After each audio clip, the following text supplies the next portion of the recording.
નમસ્કાર વિદ્યાર્થી મિત્રો, અમારી યુટ્યુબ ચેનલ જીટીયુ ટેકમાં આપ સર્વ વિદ્યાર્થી મિત્રોનું હું હાર્દિક સ્વાગત કરું છું. આજે આપણે જોશું કેમેસ્ટ્રી વિષયના કેમિકલ રિએક્શન ટોપિક વિશે. જોઈએ પહેલાં તો કેમિકલ રિએક્શન એટલે શું? તો કેમિકલ રિએક્શનની આપણે વ્યાખ્યા કઈ રીતે આપી શકીએ મિત્રો? તો અહીંયા આપેલું છે કે one or more participant substance transform a new substance, એટલે કે એક અથવા એકથી વધારે જ્યારે પદાર્થો ભેગા થઈ અને કોઈ એક નવો પદાર્થ બનાવશે ત્યારે તેને કહેવામાં આવશે કેમિકલ રિએક્શન. આપણે જ્યારે ધોરણ 10માં કેમેસ્ટ્રી ભણ્યા હતા ત્યારે આપણે જોતા હતા કે કોઈ પણ બે પદાર્થો ભેગા થાય, કોઈ પણ બે સબસ્ટન્સ કોમ્બિનેશન થાય અને એક નવો એક પદાર્થ બને તો આપણે ત્યારે એને કહેતા હતા કેમિકલ રિએક્શન.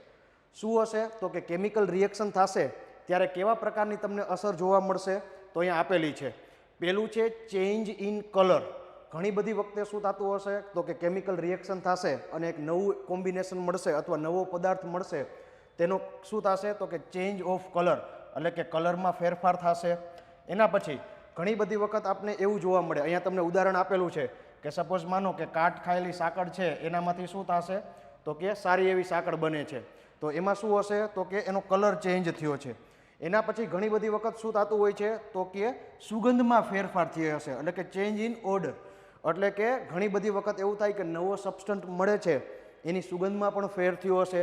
એના પછી ઘણી બધી વખત આપણે એવું પણ જોવા મળે છે કે ચેન્જ ઇન સ્ટેટ, એટલે કે એની ભૌતિક પરિસ્થિતિમાં ફેર થતો હોય છે. ઘણી બધી વખત એવું હશે કે બે લિક્વિડ છે એ કોમ્બિનેશન કરી અને એક નવો સોલિડ પણ બનાવતું હશે. તો અને લાસ્ટ જે છે એ ચેન્જ છે હીટ ટ્રાન્સફર, એટલે કે ઘણી બધી એવી પ્રક્રિયા છે વિદ્યાર્થી મિત્રો કે જેમાં હીટ કાં પ્રોડ્યુસ થશે અથવા હીટ કન્ઝ્યુમ થશે. તો ઇટ મીન્સ જ્યારે પણ કેમિકલ રિએક્શન થશે ત્યારે તમને આવા મેઇનલી 4 ટાઈપના ચેન્જીસ જોવા મળશે. આપણે શું કામના છે? તો કે ઘણી બધી વખત MCQમાં એવું પૂછાય કે જ્યારે પણ કેમિકલ રિએક્શન થાય ત્યારે નીચેનામાંથી કઈ પ્રોસેસ થાય છે અથવા કઈ પ્રોસેસ થતી નથી, ત્યારે તમારે આ 4 યાદ રાખવા જરૂરી બની રહે છે. આગળ જોઈએ વિદ્યાર્થી મિત્રો, તમારા ઘણા બધા MCQ આ ટાઈપના નીકળતા હોય છે કે જ્યારે burning of various element in air, એટલે કે ઘણા બધા એવા પદાર્થો છે કે જે હવામાં સળગે ત્યારે એ સળગતી વખતે એમાંથી કયા પ્રકારની ફ્લેમ અથવા કયા કલરની ફ્લેમ બને, એના MCQ ઘણી બધી વખત પૂછાતા હોય છે. તો એવા MCQમાં આપણે શું કરશું? તો કે દરેક સબસ્ટન્સ છે, દરેક પદાર્થ છે, એમાંથી કેવા કલરની ફ્લેમ નીકળે એ આપણે યાદ રાખી લેશું તો આપણે ડાયરેક્ટ MCQ આવડી જશે. તો આપણે જોઈએ કયા કયા પદાર્થમાં કેવા કેવા પ્રકારની ફ્લેમ નીકળે. સપોઝ માનો કે ઝીંક છે, એ શું થશે? તો કે એરમાં બર્ન થશે, એરમાં સળગશે ત્યારે એમાંથી બ્લુ ગ્રીન, એટલે કે બ્લુ કલરની ગ્રીન એ જે આગ સાથે સળગશે. એના પછી છે કાર્બન. તો કાર્બનમાં શું હશે? તો કે બ્રાઇટ ઓરેન્જ, એટલે કે ઓરેન્જ છે પણ કેવો છે? બ્રાઇટ છે. તો એની જે ફ્લેમ હશે, એને જે સળગવાની જે ફ્લેમ હશે એનો કલર કેવો હશે? તો કે બ્રાઇટ ઓરેન્જ. એના પછી આપેલું છે કોપર. તો કોપરમાં કેવી હશે? તો કે બ્લુ ગ્રીન હશે. તમે ઘણી બધી વખત જોયું હશે બ્લુ ગ્રીન, ઇટ મીન્સ બંનેનું કોમ્બિનેશન જેવું તમને દેખાતું હોય છે. તો જ્યારે પણ કોપર સળગશે ત્યારે બ્લુ ગ્રીન એવી ફ્લેમ પ્રોડ્યુસ થશે. એના પછી આયરન. આયરન એટલે લોખંડ. તો લોખંડને સળગતા તો ઘણા બધા વિદ્યાર્થી મિત્રોએ કાસ્ટિંગની ભઠ્ઠીમાં જોયું હશે. તો એમાં કેવી નીકળે? તો કે નોર્મલ ગોલ્ડ. આપણે જે ઘરે જે નોર્મલ ગોલ્ડ કલરની હોય છે એવા પ્રકારની હોય છે. એના પછી મર્ક્યુરી છે. ખાસ મિત્રો આ પૂછાઈ શકે એમ છે કે જ્યારે મર્ક્યુરી હવામાં સળગશે ત્યારે એનો ફ્લેમનો કલર કેવો હશે? તો કે રેડ. એના પછી છે મેગ્નેશિયમ. તો મેગ્નેશિયમમાં વ્હાઇટ. હવે જુઓ વિદ્યાર્થી મિત્રો, તમારું જે મોડલ પેપર આવ્યું છે એમાં આવડો આ MCQ છે કે મેગ્નેશિયમને જ્યારે એરમાં સળગાવવામાં આવે ત્યારે કેવા પ્રકારની તમને ફ્લેમ જોવા મળે? તો કે વ્હાઇટ. તો શક્યતા 100% છે વિદ્યાર્થી મિત્રો કે બીજા પણ MCQ આના રિલેટેડ પૂછાઈ શકે. એના પછી આગળ જોઈએ તો કે સોડિયમ. તો સોડિયમમાં કેવા પ્રકારની તમને ફ્લેમ જોવા મળશે? યલો. તો આ બધી જ વિદ્યાર્થી મિત્રો એવી છે કે બધા જ તમારા આ સબસ્ટન્સ એવા છે કે જેને એરમાં તમે સળગાવો તો રિસ્પેક્ટિવ તમને કલરની ફ્લેમ જોવા મળે. તો આ ખાસ વિદ્યાર્થી મિત્રો આપણે યાદ રાખી લેવા. એના પછી આગળ જોઈએ તો કે ઇક્વેશન બેલેન્સ આવશે. તમારે જે કેમિકલ રિએક્શન થતું હોય એની એક લેફ્ટ હેન્ડ સાઈડ હશે, એક રાઈટ હેન્ડ સાઈડ હશે. તો એને બેલેન્સ કઈ રીતે કરવાનું, એટલે કે એને સમાન કઈ રીતે કરવાનું એના માટે જોઈએ. ઘણી બધી વખત તમને એવા MCQ પૂછાય કે નીચેના જે ઇક્વેશન આપેલા છે એમાં બેલેન્સ ઇક્વેશન કયું છે અથવા અનબેલેન્સ ઇક્વેશન કયું છે, તો એમાં તમે આ વસ્તુનો ઉપયોગ કરી શકો.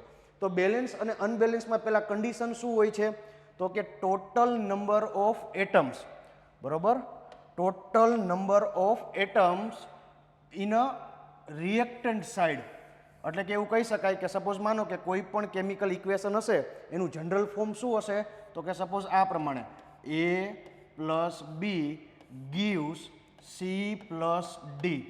તો જે આવડિયા બાજુ હશે આ બાજુ, બરોબર, એને કહેવાશે રિએક્ટન્ટ સાઇડ, એટલે કે જ્યાં પ્રોસેસ થતી હોય એ. અને જે આવડિયા બાજુ હશે એને કહેવાશે પ્રોડક્ટ સાઇડ, એટલે કે જે આપણે મળવાનું છે એ. તો જે આ રિએક્ટન્ટ સાઇડ છે એમાં જેટલા પણ એટમ આવેલા છે એના નંબર શું છે એ, અને સામેની બાજુ એટલે કે પ્રોડક્ટ સાઇડ જે પણ આપણે સબસ્ટન્સ મળવાના છે એના દરેક એટમ્સના નંબર શું છે એ બંને વિશે આપણે જોવાનું છે. અને આ બંને હંમેશા સેમ જ થવા જોઈએ. ઇટ મીન્સ કે પ્રોસેસ તમારી જે પણ રિએક્ટન્ટમાંથી પ્રોડક્ટમાં જાય તો રિએક્ટન્ટ બાજુ અને પ્રોડક્ટ બાજુ જે પણ એટમ્સ આવેલા છે એના નંબર્સ એટલે કે એની સંખ્યા સરખી હોવી જોઈએ. એને કહેવાશે બેલેન્સ્ડ કેમિકલ ઇક્વેશન. એક ઉદાહરણ દ્વારા જોઈએ જેથી કરીને વધારે અંદાજ આવે આપને. અહીંયા એક એક્ઝામ્પલ આપેલો છે અને અહીંયા તમને એક આપેલું છે કેમિકલ ઇક્વેશન. આ બાજુ છે એને શું કહેવાશે, તો કે રિએક્ટન્ટ સાઇડ કહેવાશે, અને આ બાજુ છે એને શું કહેવાશે, તો કે એને કહેવાશે પ્રોડક્ટ સાઇડ, બરોબર. તો આ બાજુ આપેલું છે પ્રોડક્ટ સાઇડ. હવે એલિમેન્ટ કયા છે, તો અહીંયા આપેલા જ છે. અહીંયા આપેલું છે Zn, બરોબર, એના પછી H છે, એના પછી S છે અને O છે. તો આ બાજુ પણ એ જ છે, Zn છે, S છે, O છે અને H છે. તો જે આ બધા સબસ્ટન્સ આપેલા છે એની સંખ્યા બંને બાજુ સરખી થવી જોઈએ. હવે જો અહીંયા આપણે ગણતરી કરીએ સિમ્પલ, તો આપણે જોવા મળશે કે સરખા છે કે નહીં. જો અહીંયા તમને આ Znની સંખ્યા કેટલી જોવા મળે છે, તો કે 1. કેમ? કારણ કે એની આગળ પણ કાંઈ નથી અને પાછળ પણ કાંઈ નથી. તો સામેની બાજુ એમાં પણ તમને Znની સંખ્યા કેટલી જોવા મળે છે, તો કે 1, કારણ કે એની આગળ પણ કાંઈ નથી, પાછળ પણ કાંઈ નથી. ઇટ મીન્સ બંને બાજુ એટલે કે ડાબી બાજુ અને જમણી બાજુ Zn એટલે કે ઝીંકની સંખ્યા તો સરખી જ છે. આગળ જોઈએ, બીજું જોઈએ કે બીજાની શું પરિસ્થિતિ છે, તો કે ભાઈ અહીંયા હાઇડ્રોજનની વાત કરીએ H, તો Hની સંખ્યા કેટલી છે, તો કે 2 છે. તો સામેની બાજુ શું છે, તો કે હાઇડ્રોજન અહીંયા છે, એની સંખ્યા પણ 2 જ છે. It means left hand side અને રાઈટ હેન્ડ સાઈડ હાઇડ્રોજનની સંખ્યા પણ સરખી છે. હવે એના સિવાય રહ્યું તમારું S એટલે કે સલ્ફર. તો સલ્ફરની આપણે વાત કરી દઈએ. તો સલ્ફરમાં શું છે, તો કે આ બાજુ સલ્ફર કેટલા છે, તો કે 1 જ છે. તો આ બાજુ પણ સલ્ફર કેટલા છે, તો કે 1 જ છે. ઇટ મીન્સ સલ્ફરની સંખ્યા પણ સેમ જ છે. તો હવે બાકી શું રહ્યું, તો કે ઓક્સિજન. તો ઓક્સિજન આ બાજુ કેટલા આપેલા છે, તો કે 4 આપેલા છે. ઇટ મીન્સ આ બાજુ ઓક્સિજન 4 છે, બરોબર, અને એ જ પ્રમાણે સામેની બાજુ પણ ઓક્સિજન કેટલા છે, 4. ઇટ મીન્સ ડાબી બાજુ અને જમણી બાજુ જેટલા પણ સબસ્ટન્સ છે એ સરખા છે.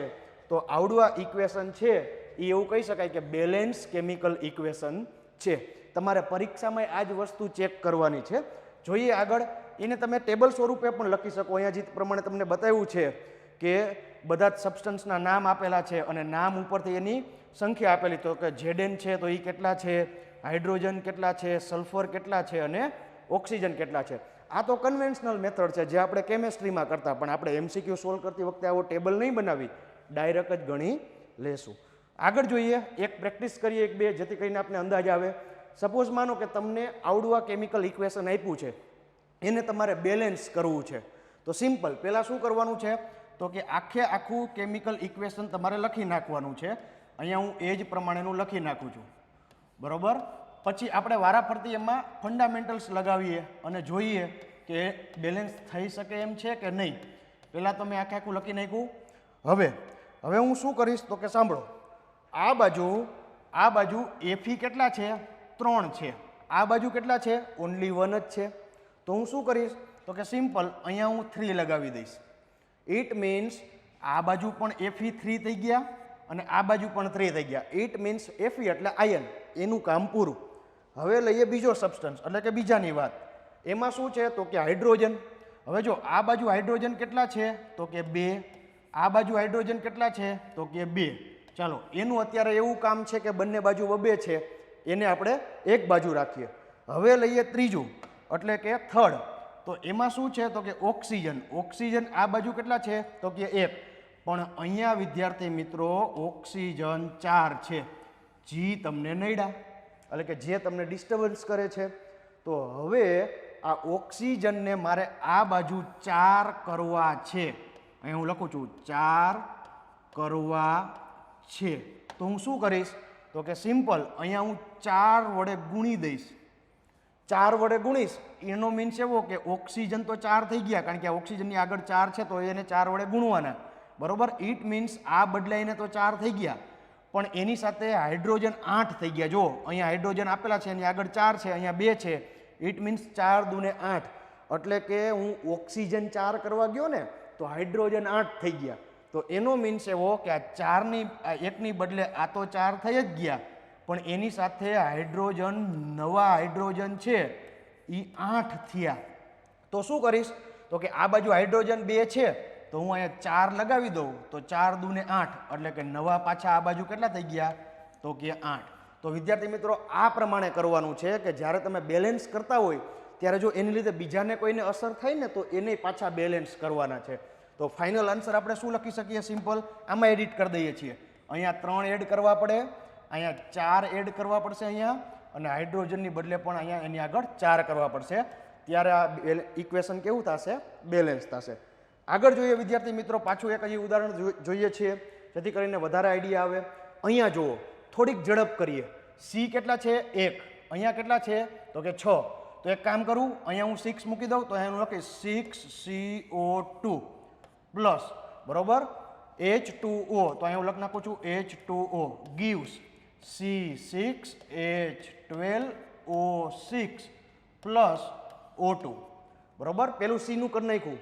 એના પછી જોવાનું છે O કેટલા છે તો કે 3 અને એક 4. આ બાજુ કેટલા છે તો કે 6 ને 8. બાકી રાખો, છોડી દો, પછી લ્યો. આ બાજુ H કેટલા છે તો કે 2, બરોબર. તો આ બાજુ કેટલા છે તો કે 12, બરોબર. ઇટ મીન્સ આ બાજુ તમારા C થઈ ગયા, H થઈ ગયા 2, અને આ બાજુ થઈ ગયા તમારા H12. તો આ બાજુ હજી કાંઈક તમારે ઉમેરવું પડે. તો સિમ્પલ હું અહીંયા 6 કરી દઉં તો 6 × 2 ઇટ મીન્સ કેટલા થયા? 12, અને અહીંયા કેટલા થઈ ગયા? 12. તો H નું બેલેન્સ થઈ ગયું. C નું તો આપણે ઓલરેડી કર્યું. અહીંયા કેટલા થઈ ગયા? C6, અને અહીંયા પણ કેટલા છે? 6. હવે ગેમ બાકી રહી ઓક્સિજનની. ગેમ બાકી રહી ઓક્સિજનની. ઓક્સિજન જુઓ, અહીંયા કેટલા છે તો કે 6 × 2 કેટલા થશે તો કે 12. અહીંયા કેટલા છે તો કે ઓનલી 1, બરોબર. સોરી, ઓનલી 1 નહીં થાય, આગળ 6 છે, ઇટ મીન્સ 6. ટોટલ કેટલા થયા? 18. અહીંયા આ બાજુ ચેક કરો.